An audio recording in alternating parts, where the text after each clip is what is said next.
This is Adolf Hitler by Eileen Hayes, Chapter 10. While millions died. And the Lord said unto Cain, Where is Abel thy brother? And he said, I know not. Am I my brother's keeper? And he said, What hast thou done? The voice of thy brother's blood crieth unto thee from the ground. Genesis 4, 9 and 10.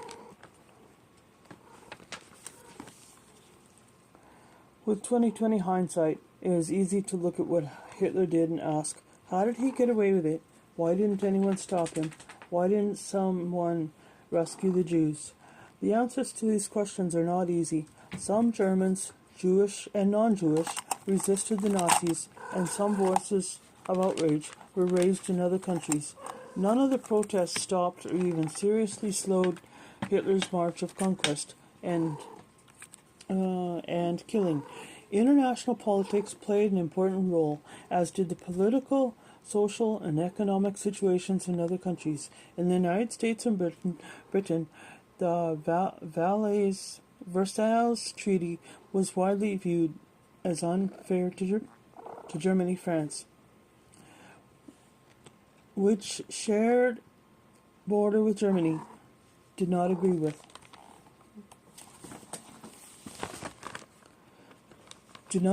this view, but the French did share the other nations' desperate desire for peace. When Hitler was pushing forward with the bloodless quests, the British and the French thought each concession they made would be the last.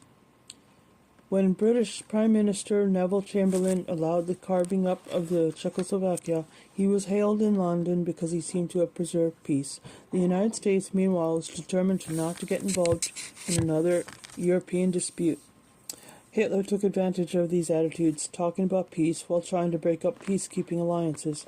The 1936 Berlin Olympics, held soon after the Rhineland remilitarization, was Hitler's showcase of peace. Everyone wanted to believe it, even Germans, united in their hatred of the Versailles Treaty, did not want to go to war over the settlement.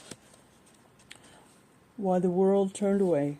International reaction to the persecution of German Jews in the 1930s reflected both anti-immigrant feelings and anti-Semitism. The United States seemed an obvious place for the Jews to emigrate, but the United States was still suffering the effects of the Great Depression. Unemployment was high between 1933 and 1941, and many U.S. residents feared, as they do now, that immigrants would snap up jobs that should belong to Americans. American Jews were reluctant to stage protests, fearing that the Nazis would retaliate by striking German Jews. Public opinion surveys in the United States showed a strong current of anti-Semitism and widespread unwillingness to let Hitler's victims in.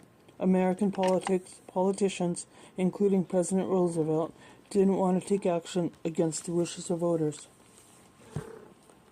Kristallnacht, the night in 1938 when Nazi terror against Jews burst into international view, shocked the world. The New York Times published an editorial denouncing the violence, and President Roosevelt publicly condemned it, but 3/4 of Americans were still opposed to opening the doors to German refugees. In May 1939, a luxury cruise ship called the St. Louis left Hamburg, Germany, bound for Cuba with more than 900 Jewish refugees on it. But Cuba could not let the refugees land there and forced the ship out of Havana Harbor. It steamed up and down the coast of Florida, while passengers hoped the United States would take them in. Again they were turned away. The St. Louis finally returned to Europe in June, letting off refugees in Holland, Belgium, France, and England. Many were later caught and killed by the Nazis. British-controlled Palestine, where Israel was later founded, was another possible haven for threatening Jews.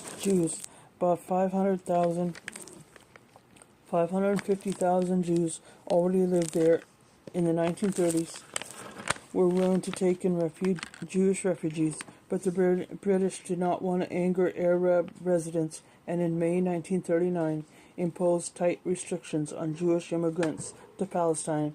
After that, shiploads of Jews reached Palestine only to be turned away. Some refugees who made it to shore were imprisoned and others were expelled.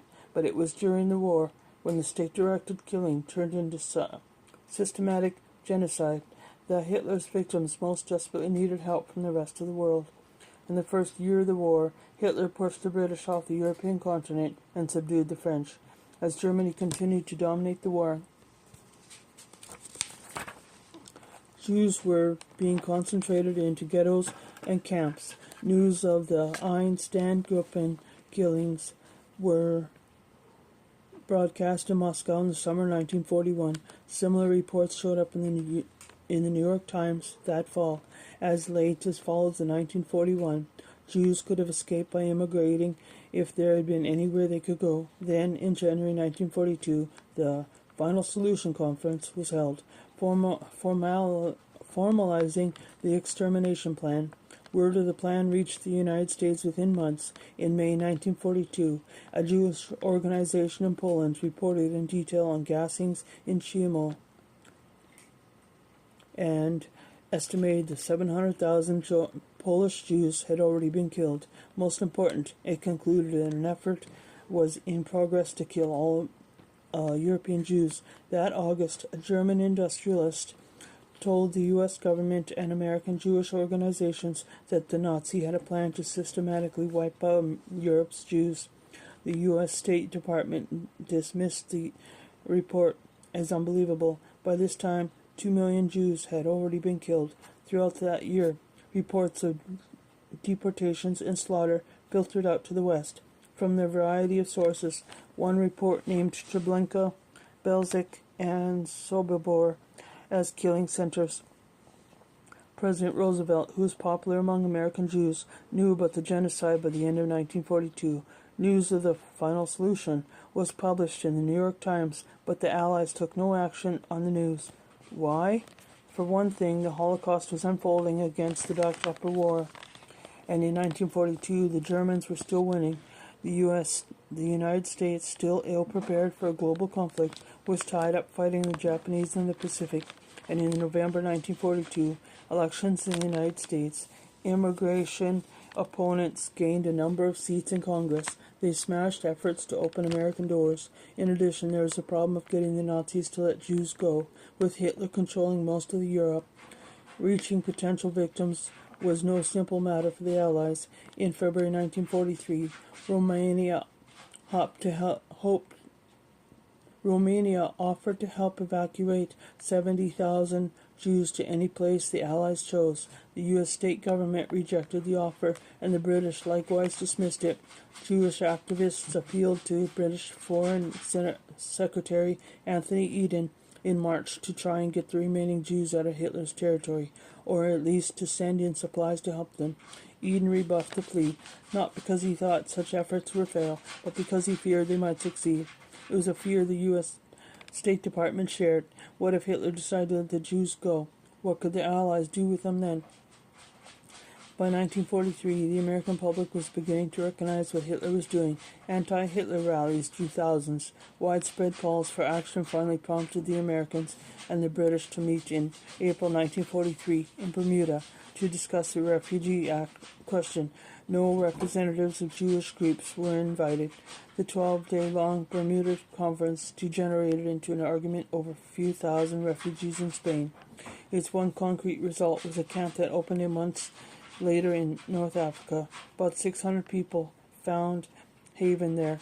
A newly established intergovernmental committee on refugees, despite its impressive-sounding name, managed mostly to stall any proposals for rescue. It wasn't only government agencies that were silent, except for an outcry for some small denomination, Christian churches that have little say against Nazi genocide. Mainstream news media was also mostly quiet on the subject.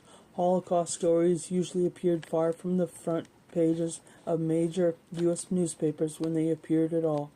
The Jewish press gave heavy coverage to the tragedy in Europe, but political disagreements kept Jewish groups from uniting to take action.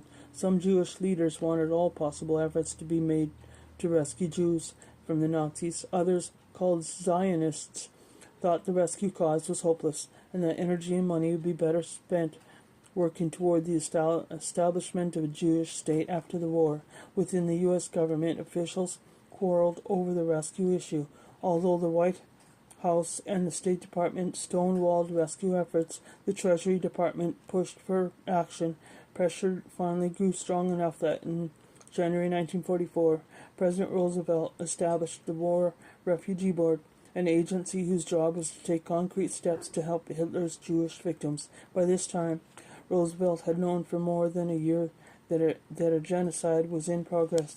The War Refugee Board ran into resistance from the State Department, and the British and the Soviets refused to work with it at all. Still, it managed to evacuate a few thousand Jews through Spain, Turkey, Yugoslavia, and Switzerland.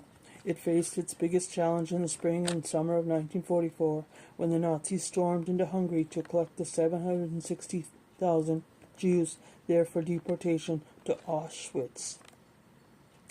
The Slovak Jewish underground, knowing that fate awaited the Hungarian Jews, pleaded with the Allies to bomb rail lines to the death camp and the gas chambers there. Allied bombers, by now based in Italy, hit factories at the huge Auschwitz complex in August and September that year, but all requests to destroy the gas chambers were turned down. During the Hungarian crisis, the War Refugee Board helped get some relief supplies into the Jews, and Swedish diplomats protected about 20,000. Partly because of these efforts, but 120,000 Jews survived in Budapest, the capital, until the Soviets arrived in February 1944. It is estimated that the board saved as many as 200,000 Jews with evacuations, aid through the underground, diplomatic pressure, and propaganda aimed at discouraging further killing. Some resistance, but not enough. Within Germany and Germany-controlled territories, there was resistance from many quarters. During the Nazi euthanasia program to kill handicapped children and adults, some doctors quietly helped patients escape. Public protest did prompt Hitler to end the program, and at least 2 plots to overthrow Hitler were concocted by German military leaders. At the University of Munich, a group of students calling themselves the White Rose revolted.